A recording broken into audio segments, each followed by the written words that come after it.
Welcome to Recovery with Root, a podcast centered on topics surrounding mental health and addiction. Through our Advanced Recovery Institute, a new entity of the Root Center for Advanced Recovery, we are committed to research and training to elevate clinical care. We hope you find this podcast informative, and most of all, we hope that it helps improve the lives of others. Remember, we're in this together, and recovery is possible. Hello and welcome back to another episode of Recovery with Root. My name is Margot Farrell, Chief of Staff here at the Root Center for Advanced Recovery, joined today by our Director of Nursing, Joseph Maddalena, who's going to talk to us about a new and alarming trend that we've been seeing really run rampant across the country and here in our state. We're talking about Kratom. It's something you may have seen at a gas station, you may have seen advertised at a smoke shop. But what exactly is it? It's definitely infiltrating into the teen scene. We're seeing adults who are struggling with it. So, Joe, thank you so much for being here today. We look forward to learning a little bit more about it. Yeah, thank you, Mara. This is exciting. This is actually my first podcast, so. Oh, well, very good to have you here for such an important topic. I mean, it's something that I know I have been seeing on the news, circulating on social media, and even just when I'm out and about, I've seen signs in the window at different smoke shops, at gas stations. Tell us a little bit about what it is that we're seeing. What is Kratom?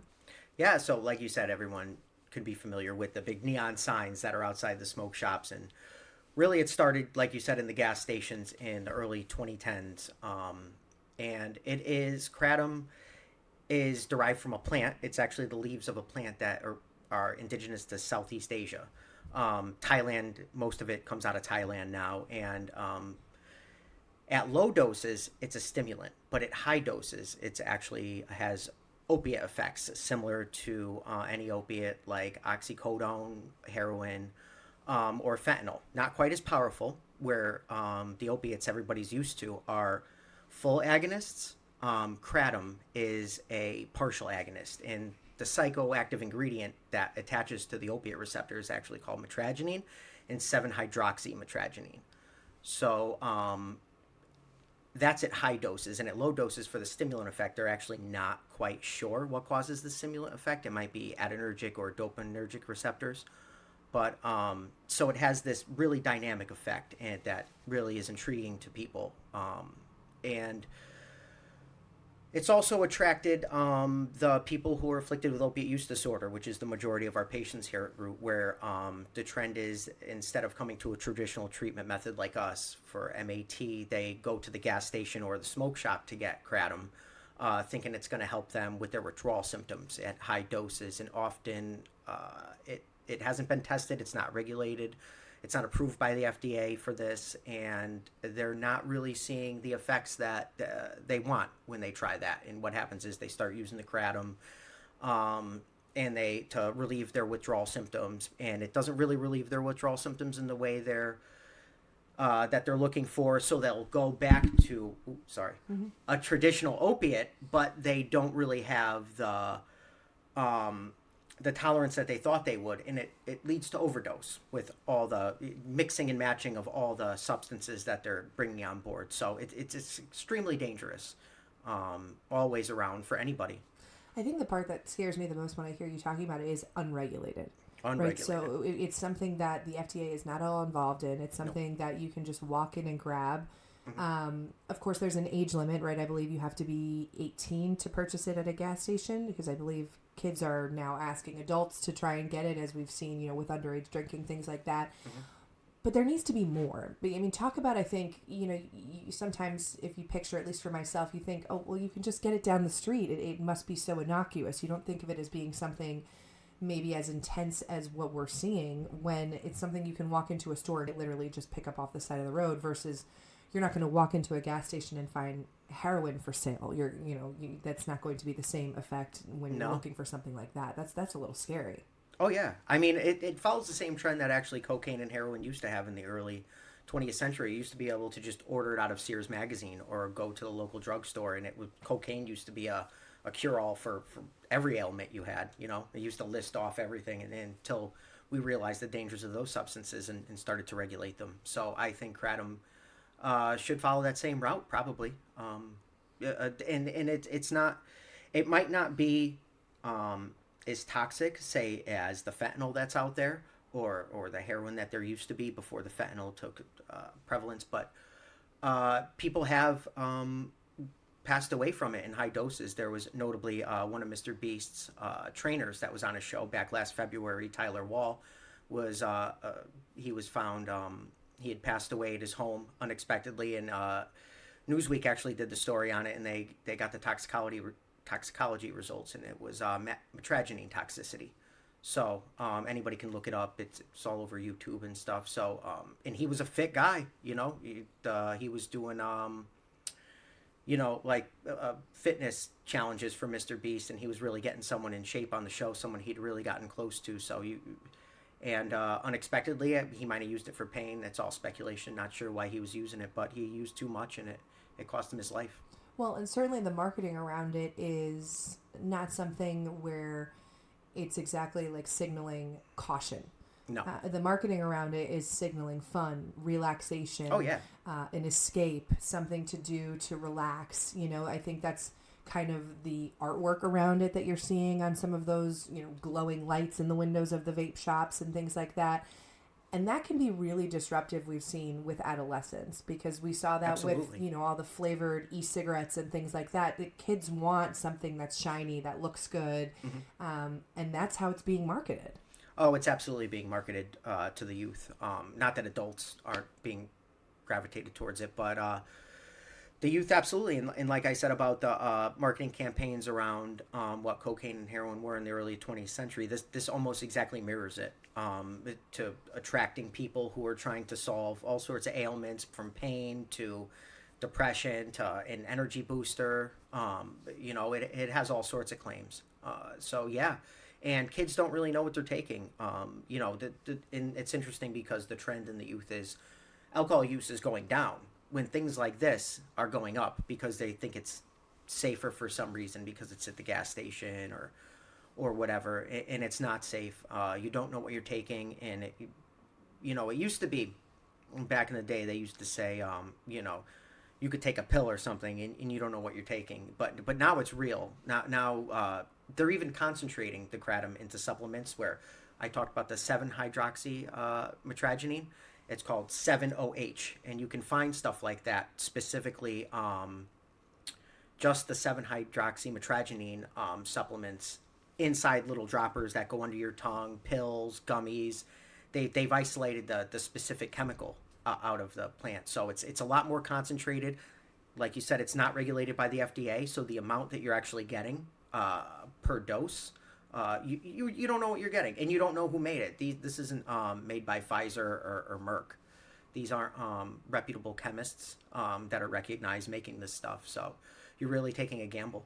And you're taking a gamble, and you know, you're hoping that kind of those age limits might be put in place to deter people, just like you're hoping people will not try alcohol longer, not smoke a cigarette longer, because there's age barriers put in place. But we know, obviously, people find ways to circumvent it, and you're saying, you know, this has become a problem with our adults. I know I've spoken with some of our counselors who are saying that some of our patients are struggling with it and trying to, again, find ways to maybe combat some of the ailments that they're feeling. What would your words of advice be to an adult who's maybe in treatment with us, or maybe who's just hearing this and who's struggling with their own opioid affliction?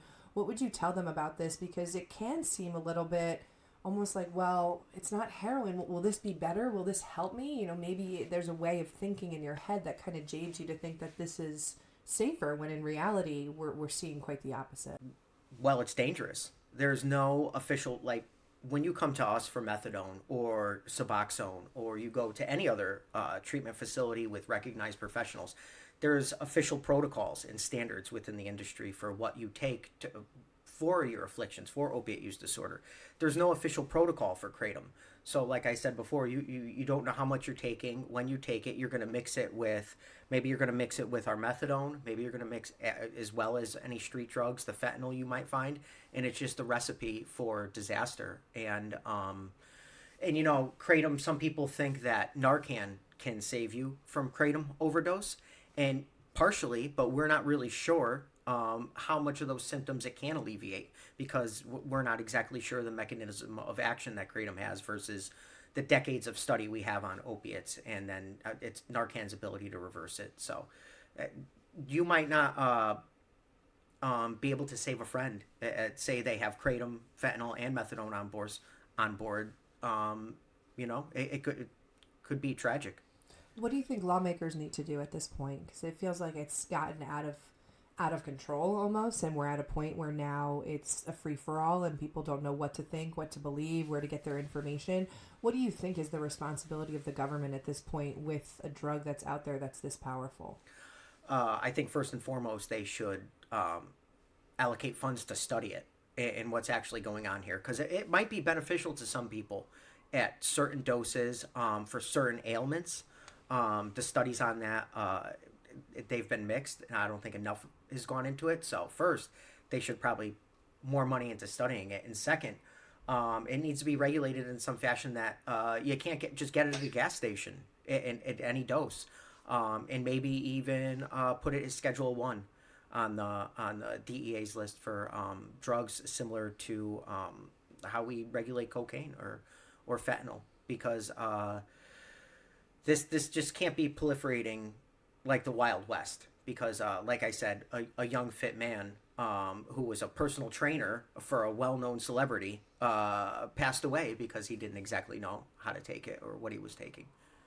Yeah. Are you seeing a lot of our patients talking about it? A fair amount.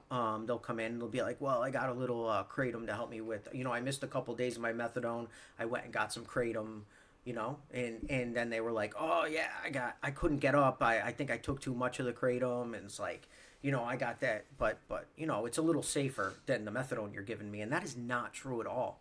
That is not true at all. You have no idea what you're taking, who made it, there's no way to tell, no official source for it. We don't know the companies doing it. These might be Chinese companies or some other Asian company who does not necessarily have the best interests of the end user in mind. And there's no regulatory body to look at it. Like when we give out our methadone to patients for certain afflictions, there is a multitude of regulatory bodies that come in and do routine audits on what we're giving. Is from the manufacturer of the methadone on down to us who's dispensing it at the window. And so the patients can know that there's multiple eyes on this product with people that have the best interests of the patient in mind. And that is not true of the Kratom. And you really don't know from one bottle to the next either. So, not only is it not regulated as a whole, but you might think, oh, well, I've had it once and it was okay. And then you have a different bottle and maybe that bottle has a different mixture. So really no two times could ever be the same. Yeah. You've seen it. I've noticed there isn't one standard like Kratom company. You might go to one gas station and the gas station across the street or the smoke shop down the road has totally different labels saying it's Kratom with a totally different packaging and marketing strategy around it. So that might be the same company. It might not be the same company. It might not even be Kratom in there. It could be anything, Do you see this as working its way into some of our groups and maybe some of our discussions moving forward? Do you think it's getting to that point where it's going to have to be a conversation that we're talking about here in the recovery steps? Yeah, absolutely. We should be asking, is this something you're using? How much are you using? And then there should be education around the dangers of it and the unregulated aspects and why that approach is not the best approach. And do you have any advice for somebody who might be struggling? Just, I have to imagine it's like when we had our gambling podcast and we talk about, when you're driving down the side of the road, you see a billboard that's talking about sports betting. It's quite literally marketing to you to do something that for some people is an affliction that they just can't do. You don't necessarily drive down the side of the road and see a big banner that says, hey, you should do heroin. But you might go down the side of the road and see vapes, gambling, all those kinds of things, maybe even Kratom on a sign and market it in windows. No, you do. And, how do you tell somebody who's in recovery to combat that? Because it's just in your face. Do you have any advice for someone who might be listening and saying, it's just so hard. I'm going to get gas. I'm doing nothing but filling up my car. And there it is. It's looking at me. And what do I do in that moment? You seek the help of a professional. Like, I think it's not dissimilar to alcohol. Where people that have alcohol use disorder, that there's everywhere. Obviously package stores are everywhere.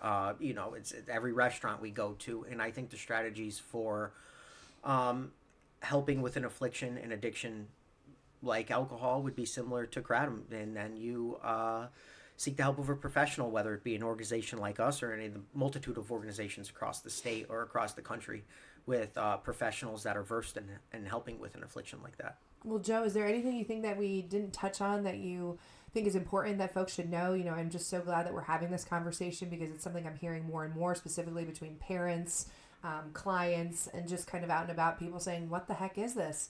Anything that we haven't said that you think is important that people know or take away from this conversation? They should just know that there's help out there. And to reiterate again, they don't know what they're taking. It's not safe. And there is organizations like Root that are here to help you when you need that help. Perfect. Thank you so much, Joe. We appreciate your insight. Yeah. Thank you, Margot.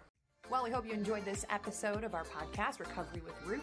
As always, stay connected with us on social media to learn about when next podcast episodes will drop. You can comment, ask questions, even let us know about future topics that you'd like to see discussed.